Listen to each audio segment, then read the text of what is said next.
Thank you so much. This was such a great conversation. I mean, as they all are. But I think we really were like just scratching the surface, and I just want to thank my group. I will just share my thoughts from my group and then call on the rest of the facilitators and then take us to the wrap up. Like, where do I start? We talked a lot about, kind of echoing Paulina's opening about this infrastructure and the lack of available housing units, and really that idea of that basic income is such a great idea, and moving more towards that as a foundation of equality. And we had a member, that shared that he was surprised to learn how governments build housing here, and that housing has become a commodity, and so it's no longer a right, it is a business. And so how do you really bring back that idea of housing being a right when you're going to get pushback from the people making money off of it, and that the government themselves lacks the actual infrastructure to build homes without contracting? And housing, if you're secure in your housing, that impact in society, because kids will thrive in there, is big, but yet we are not investing it in that way. We have people that we know who are COVID, lost their jobs, can't pay rent. And right now it's just a big question mark if they could even stay there in their apartment. We had another team member share about, which really sparked a lot of conversation, is that his mom and dad, immigrated from another country here and voted for Trump. And so when you speak about things like housing as a basic right, the term like pull yourself up from your bootstraps, like they don't understand why someone can't do that. And of course, he mentioned the saying, it was meant ironically, right? It's metaphor of sorts. And we talked about how the immigrant experience versus an American experience is different. And while they may be similar or parallel in ways, they're really different from someone who grew up here and there's a systemic oppression, and they see that there's they see what should be available. And it goes to culture, even with housing, how some cultures are okay with multiple generations of a family living under one roof. But in America, that's not our culture. Our culture is to move out and to have your own home. And that is the standard that we set. And so when you're coming from another country and you're going to use your culture of everyone pitching in one house, and then you become independent, then you have that portion of the American dream. It's much different from being kicked out early on or having that set expectation in the beginning. And, we talked about, which I really love this, is like we had a sentiment running through about we're okay, we believe in equal opportunity and are okay with different, not equal outcomes of what we're put into something. But there is a sense of what is equal and what is basic for people. An example of one of our members was in the military. He had food labeled not suitable for schools or prison. And so while he's getting this food and he shouldn't have steak or lobster, but shouldn't we have basic food that is edible and nutritious? And so that was really, we started really digging into the conversation. I could go further, but I'm not. But you also, Peter, if you don't mind, if you have a minute, if you could share that podcast you mentioned with Bill Gates, that as a resource for us, how they talked about how an inherent inequality in society and in America, what our perception of equality here is and what we're used to, et cetera. So I just want to thank my group. I mean, we really dug into some cool things. And I am going to ask Francis to share his group.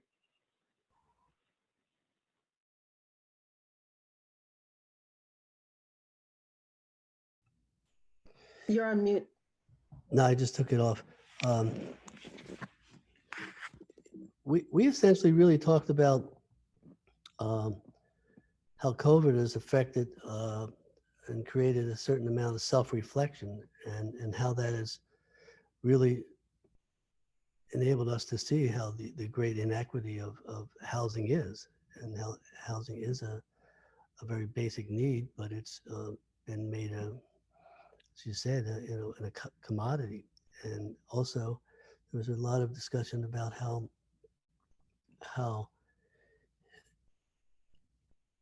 the country through capital the capital markets of setting these standards of what we should have has caused people to live on a ever evolving credit uh, economy where people needed to get more and more and more, and they would purchase themselves out of and really paid much more than, or most people are paying much more than 30% of their income for housing.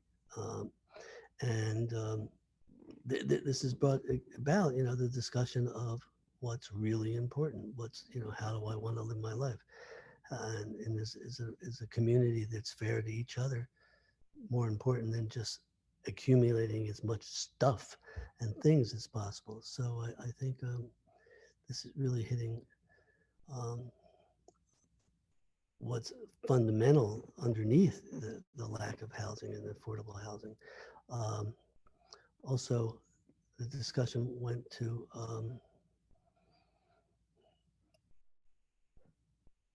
the value of sharing a community, sharing what's important, and seeing some people making fundamental change. Someone brought up that like we're all lacking concerts and live music, but a lot of Europeans are creating concerts from their own homes, wonderful pianists, and they're sharing it with her. There's this inkling and growing faith of sharing that we have to go with, and housing is one of the most fundamental needs. So we have to sort of share an economy. We also talked about how, racism has enabled, prevented a lot of people from getting mortgages, going back to the GI Bill, where black soldiers were not, coming back from the war, they weren't even told, or they were denied mortgages.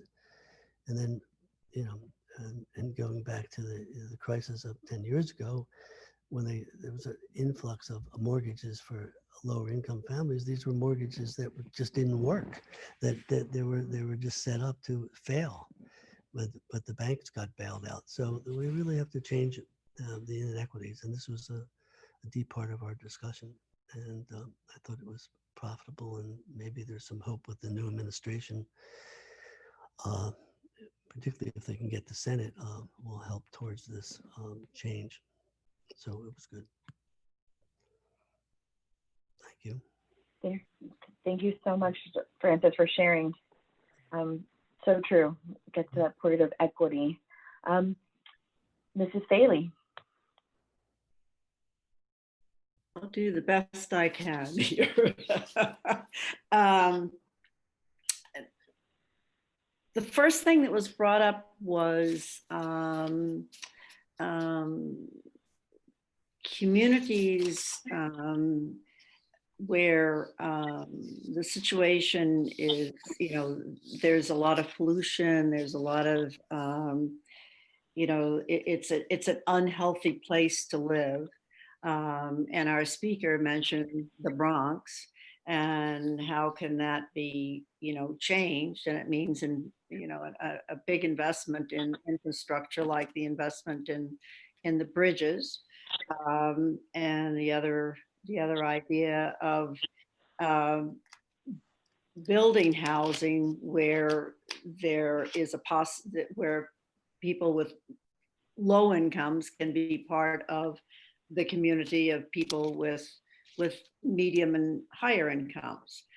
What was brought up by Paulina is that something I never knew about is that the area medium income needs to be recalculated so that low income is a little more accurate. For example, the area in the Bronx, there are people whose income is truly $27,000, and 30% of that is very low. And those people who have that should be able to get what is for them affordable housing. The other thing that was redefined was homelessness. rather than someone simply not having housing at all, but someone who's in housing that's so overcrowded, where, out of necessity to pay the rent, it's really not a healthy environment. The idea was brought up about, wealth being redistributed to ensure some kind of stability, and how could that happen? And then the other idea of education, which is my, what I always end up talking about, is that the education, the diverse community, public schools, and in private schools. But if the communities are diverse, and then the education is diverse, and then there's more unity. It's a really, especially now with the pandemic, a very difficult, a topic to find any kind of real immediate solution. Thank you. Thank you so much, Lucille. You guys sound like had a very robust conversation. Natalie Borneo. Thank you, Malia. We had a great conversation, and in our room, we crossed borders. We went from the US to Canada to Dublin, Ireland. And so we had great different perspective and lenses that contributed to this conversation. First and foremost, all of us were of the same mind that housing should be a basic human right. Without housing, we have insecurity, we have instability, we have loss of sense of purpose, we have loss of sense of accomplishment, we have mental health issues, as well as health issues with regard to clean water and access to food, education that is equitable. And first of all, we talked about the US, and we had someone in our room who had extensive experience with families in crisis who were needing to be placed in transitional housing. And that, folks, is before you get to a assigned shelter, there is a flow of you moving through a system which is very unstable, right? You have to basically gather all your possessions and move through this timeline based on paperwork and approvals. You have curfews, you have limited space to operate. And to be honest, some people prefer to be on the street because it's not always safe, it's not always clean, and it takes away a lot of their freedoms and their sense of dignity. And many children who are in shelters experience the anxiety having to do with it and really don't want people to know that they're in any kind of transitional housing. You take pride in knowing you have a home where you can thrive and be safe. And there's so many today who don't have it. The one thing we do have going for the housing situation are the recognition that more social services need to be poured in. Yet we would argue that in the whole scheme of things, we may be throwing money at the wrong end of the problem, right? We're trying to make it work by throwing more money and services, and they're needed, but what really is the problem and how should we be addressing it? We had someone from Ontario, Canada, who is living and breathing the issues with First Nation communities. They may own the land, but there is no one to invest in the land, right? There is a focus on urban centers and overpopulation of people living in these urban areas, yet an hour away, you may have people in a situation with a home where 30 people are in one house, or people are sleeping in shifts in the said house. It's a houseless problem not a housing problem. And it is terrible that the economic system has really led to the belief that, our history, property and land is power. It's all about economic investment. It sets the stage for the cyclical problem. We're not looking at the human standpoint. We're not investing in communities where people are willing to work hard, and they may live on land they own, but they may not have access to drinking water, or they may be in a health hazardous situation, but no one is willing to invest in the land because there is no foreseeable return on investment. Maybe a commitment to invest in rural America, rural towns, rural countries where there are dying communities might make a difference.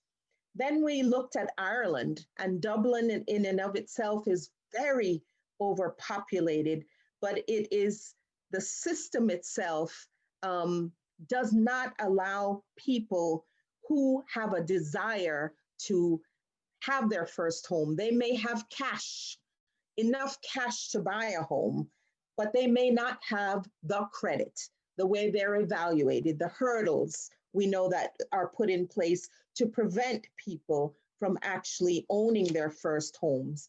In Ireland, and Dublin in particular, it is prohibitive for a couple to want to or be able to buy their first home.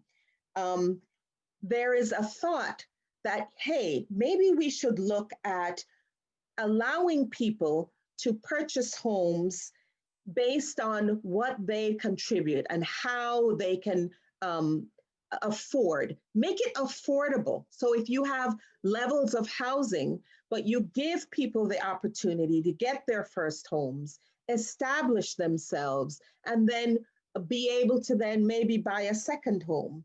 Right now, the homeless situation is such that people are put up in hotels, and we see that in the US too, right? They're put up in hotels. And so you have a mother and her children in a hotel, but they have no access to cooking facilities. And so there are situations where people will actually lend their homes out for a week so that families who are being put up in hotels can have a sense and experience home amenities for a week. So we see this vicious cycle in terms of who gets to have a home? Do you have the money to have a home? And even if you do, what are the hurdles that are put up in front of you to keep you from investing in yourself and getting a home? It is a sad story that we see playing out not only here in the US, but across the globe. And maybe we need to start looking at this problem very differently. We could have gone on for a lot longer time, but taking that human standpoint, looking at people first and community may be a way to alleviate some of the problems, may be a way to change the conversation that people are having and giving them a chance. Thank you so much for sharing that, Natalie. So many great conversations in all of your group. And just like I said, just a tip of the iceberg, because this is also interconnected and just so complicated. I know for myself, that, and maybe some of you are feeling this, like maybe the energy is like it's touching really close to home because we are in COVID, because we have to now face our own space and our own environment. And home is really, at least from my experience, my nest, my safety. This is where I go to.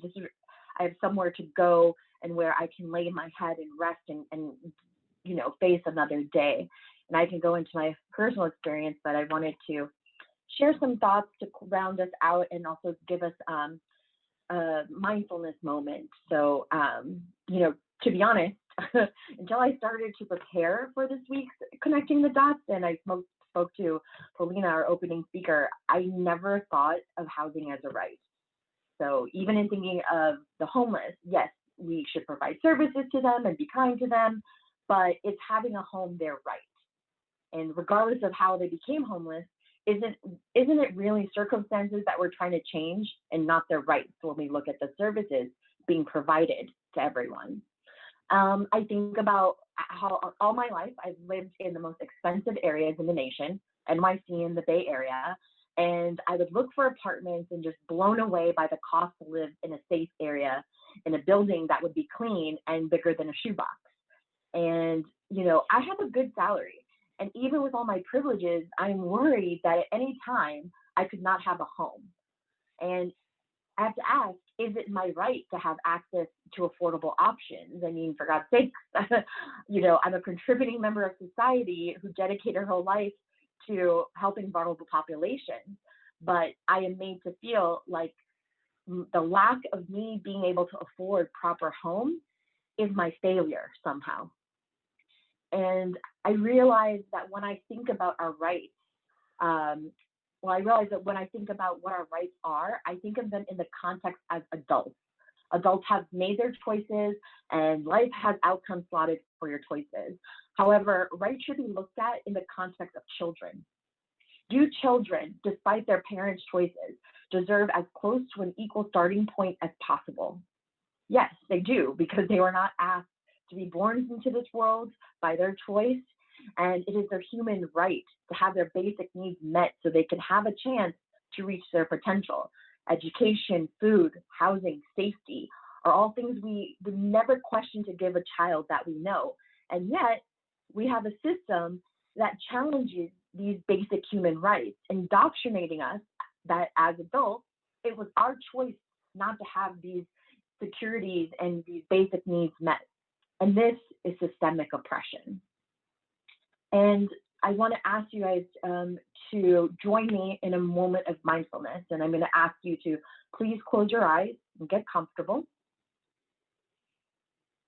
Let's just take 3 deep breaths together. Just in, out, in, out. Last one, in and out. And with your eyes closed, I want you to picture your ideal home. How many rooms does it have? Maybe how many bathrooms does it have? Do you have enough closet space?